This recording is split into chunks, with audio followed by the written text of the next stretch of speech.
Phase 4 for the alpha of Elite Dangerous Odyssey is set to release tomorrow, and beyond that we are rapidly approaching launch on the 19th of May, that's for the PC version. The console versions incidentally are still set for an autumn release.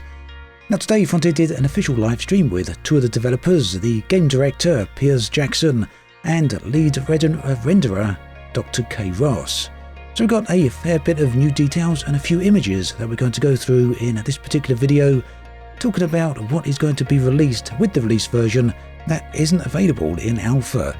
And this covers certain fixes, some additional settlements, styles, and of course the entirety more or less of the new Planetary Tech.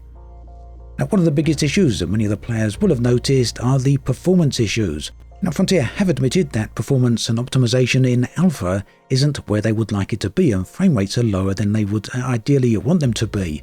And one of the reasons for this is that certain technologies are still either not finalized or in some cases are switched off. One of these is occlusion, which won't be in its final form until release. Now whether this makes a massive difference or not to performance, we're just going to have to wait and see. Hopefully it will, but time is getting very close. Now that does bring us on to another subject. Frontier did take some time to talk about the various builds they've got going for Odyssey.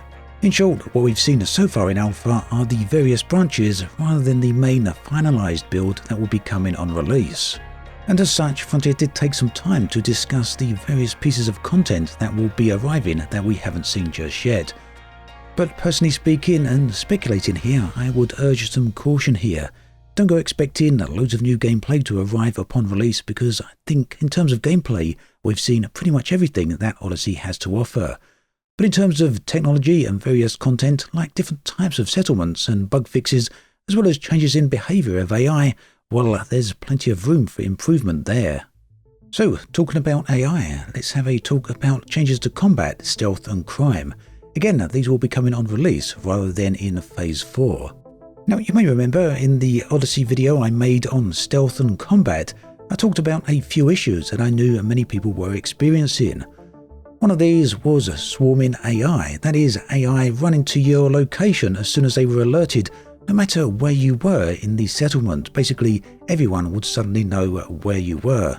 This is something I'd seen many times myself, so I know it was definitely an issue, although I think some people felt it weren't quite an issue as they hadn't experienced it. However, Frontier have confirmed there was a problem here, and they're going to be dealing with this. It's what they termed as swarming. Essentially, during alpha, it's been working quite fine in interior locations, but in external areas outside buildings, it has been a problem. So this is going to be something that is going to be fixed.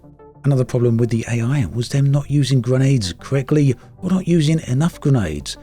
Now this is going to be improved. AI will be able to take gravity into consideration so that they can now accurately throw grenades.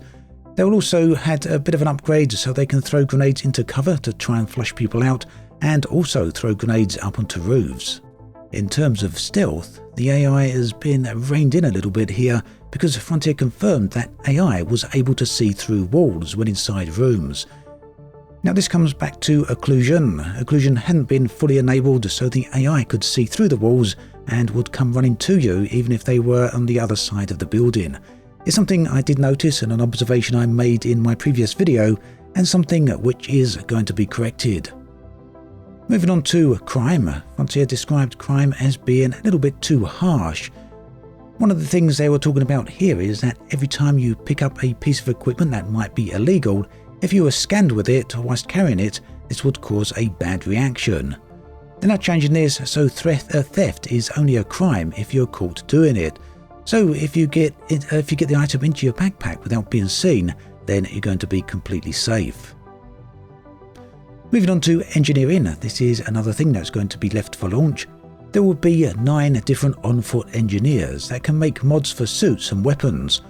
Mods are generic and can be applied to any weapons. These will include scopes, handling performance, magazine size, draw speed, suppressors, both one type for inside in atmospheric conditions and another for outdoor conditions. There will also be a backpack reloading device, which will allow you to reload a weapon over time whilst the weapon is holstered. Details on how the whole process is going to work are still very vague, but based on what we've seen in Alpha so far, it seems as though you will need to go to Pioneer Supplies to unlock modification slots for your weapons and suits, and then go to the Engineers to get them upgraded, so 2 layers of upgrades there. Odyssey will also introduce a tutorial for players who are going through it the first time. This will take players through a powered down settlement and walk them through how to complete that particular mission. Now, if you're a long-time player of Elite Dangerous and already have a commander in Horizons, then the Odyssey tutorial will be available for you, but there will be a narrative element to this that will allow it to take place as a flashback.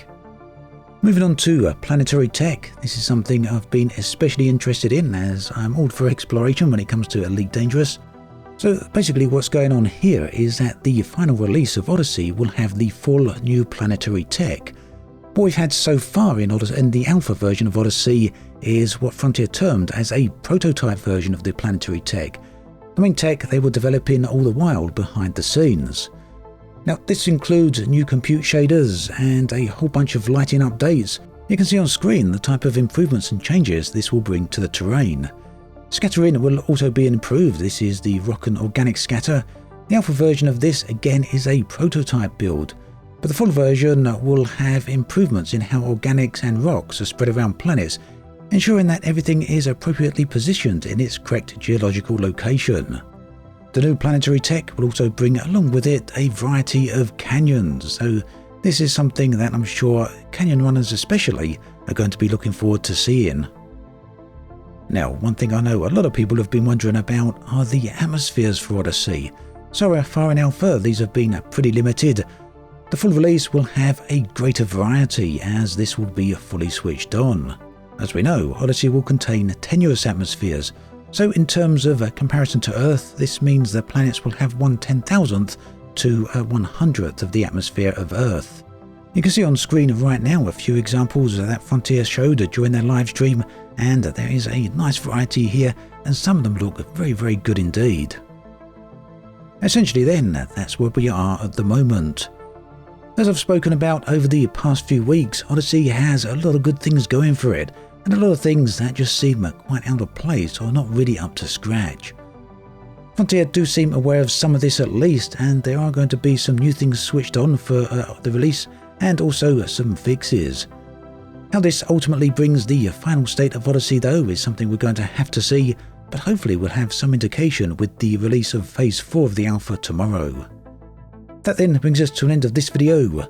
As always, thanks for watching, and I'll catch you guys and girls next time.